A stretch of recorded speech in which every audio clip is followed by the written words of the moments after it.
Цифрлы Қазақстан мемлекеттік бағдарламасы аясында министрлік жергілікті атқарушы органдармен бірлесіп, халықты және әлеуметтік еңбек саласының қызметкерлерін оқыту бойынша белсенді жұмыс жүргізіп жатыр. 2018 жылы 804 мың адамды оқыту жоспарланып отыр. Бүгінгі таңда 623 мыңнан астам адам оқытылды. Оның ішінде цифрлық сауаттылықтың негіздеріне және министрліктің ақпараттық жүйелерін пайдалануға әлеуметтік еңбек саласының 8143 маманы оқытылды. 313 әлеуметтік жұмыскер, әлеуметтік еңбек саласы қызметкерлерінің біліктілігін арттыру курстары мемлекеттік мекемесінің базасында оқытылды. Азаматтардың көбі халықты жұмыспен қамту орталықтары және электрондық еңбек биржасы арқылы оқытылды. Олардың саны 535 мыңнан астам адамды құрайды.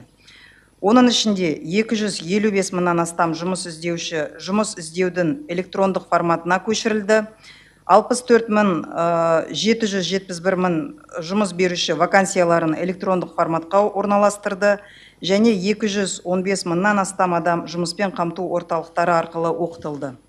Осы жылы барлық жұмыспен қамту орталықтарында өзі қызмет көрсету аймақтары жұмыс істейді. Онда азаматтар электрондық еңбек биржасын өз бетімен пайдалана алады және қажет болған жағдайда жұмыспен қамту орталығының қызметкерлерінен консультация алады.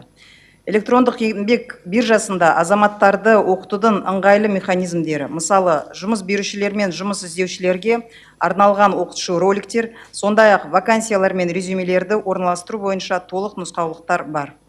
20.919 адам ұлттық кәсіпкерлер палатасының оқу орталықтарында қысқа мерзімді курстарда IT саласындағы дағдыларға оқытылды. Техникалық және кәсіптік білім беру ұйымдарында 58 мыңнан аса адам оқытылды. Оқу жоспары шеңберінде ақпараттық коммуникациялар технологиялар нарығында талап етілетін мамандықтар, атап айтқанда ақпараттық қауіпсіздік, микроэлектроника, мобильдік құрылғылар, байланыс радиоэлектроника және телекоммуникация мамандықтары бойынша оқу курстары жүргізіледі. Аймақтар бойынша жылдық жоспарды толық орындаған Алматы мен Қостанай облыстары, сондай-ақ Ақтөбе облысынан да көрсеткіші жоғары. Ортадан төмен көрсеткіштер Қарағанды, Жамбыл және Атырау облыстарында байқалды. Жалпы алғанда өңірлермен бірге жүйелі жұмыс атқарылып жатыр. Оқу жоспарын толығымен жылдың аяғына дейін орындаймыз.